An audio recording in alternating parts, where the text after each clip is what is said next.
Hi friends, कशा आहेत तुम्ही? स्वागत आहे तुमचं पुन्हा एका नवीन व्हिडिओमध्ये. आज आपण शिकणार आहोत 32 inch princess cutting. Video skip न करता पूर्ण बघा. 32 इंच ब्लाऊजसाठी 5.5 इंच मोंढा लागतो आणि चेस्टचा चौथा भाग 8 इंच आखून घ्या. शोल्डर 5.5 घेतलेला आहे.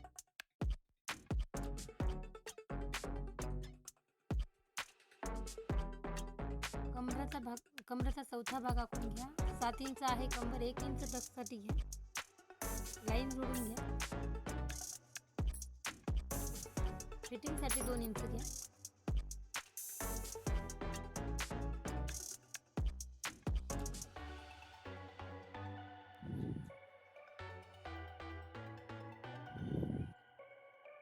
एक इंच गोलाकार करून घ्या. हाफ इंच क्रॉसमध्ये कट करायचं आहे. 2.5 इंच गळा डीप गळा घेत आहे आपण. 3 इंच खाली रुंदी मोजून घ्या. मार्किंग जोडून घ्या.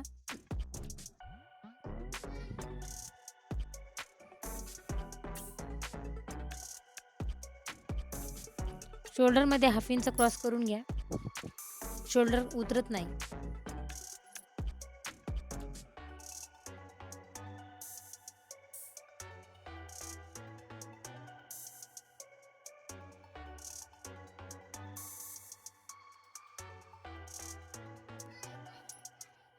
टक्स काढण्यासाठी कमरेचा सेंटर भाग काढून घ्या व 4 इंचावर मार्किंग करा आणि हाफ इंच साईडनं आखून घ्या. 1 इंचाचा टक्स आला पाहिजे.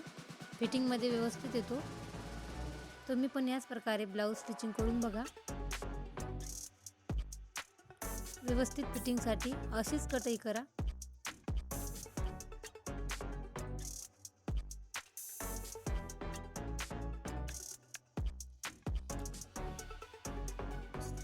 फ्रंट पार्ट वापरून आपण समोरचे पार्ट काढणार आहोत. हाच फ्रंट व्यवस्थित टाकून अर्धा इंच समोर हुक आयसाठी कापड ठेवा आणि जशास तसे आखून घ्या.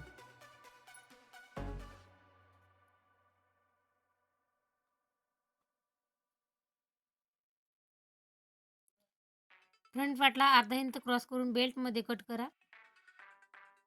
टक्स पॉईंटपासून फिटिंगपर्यंत आणि शोल्डर हाफ इंच. आणि मी माझ्या ब्लाऊजच्या मापावरून गळ्याचं माप घेतलं आहे. तुम्ही तुमच्या ब्लाऊजच्या मापावरून तुमचा फ्रंट भाग गळ्यानुसार करू शकता. समोरचा गळा आहे 6 इंच. 3 इंच रुंदी घेत आहे मी.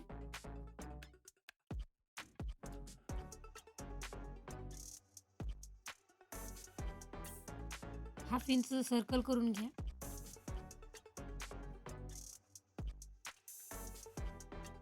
चेस्टच्या टक्स पॉईंटसाठी आपल्याला शोल्डरपासून चेस्टच्या चौथ्या भागात 1 इंच ॲड करून आपल्याला टक्स पॉईंट द्यायचा आहे आणि 3.5 इंच दाखवल्याप्रमाणे आखून घेऊन अगोदर मोंढा आखून घेऊया. 6 इंच मोंढा.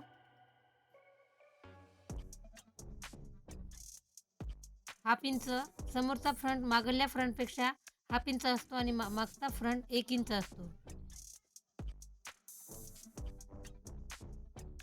जे दिलेले टक्स पॉईंट आहेत ते जुळवून घ्या आणि 1.5 इंचाचा आपल्याला 32 इंचाचा ब्लाऊज कट करायचा आहे.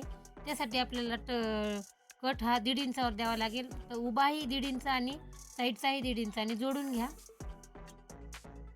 आणि तसंच मोंढ्यामध्ये 1 इंच आपल्याला दोन्हीकडूनही हाफ इंच कट करायचा आहे. दोन्हीची फिटिंग व्यवस्थित येते.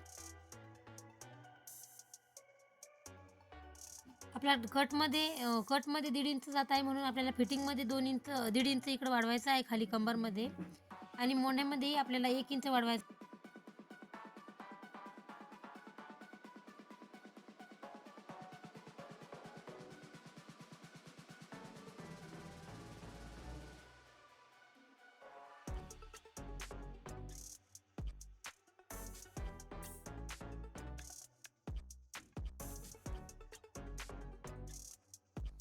Thank you friends. व्हिडिओ आवडल्यास व्हिडिओला लाईक आणि सबस्क्राईब करायला विसरू नका. बघू शकता मैत्रिणींनो, कमी वेळात एकदम सोप्या पद्धतीने फ्रेंच कटचे पॅटर्न तयार झालेले आहेत. तुम्ही पण अशीच कटिंग करून बघा. व्यवस्थित फिटिंग येईल. आणि काही अडचण आल्यास कमेंटमध्ये नक्की विचारा. तर कसा वाटला व्हिडिओ कमेंटमध्ये नक्की सांगा.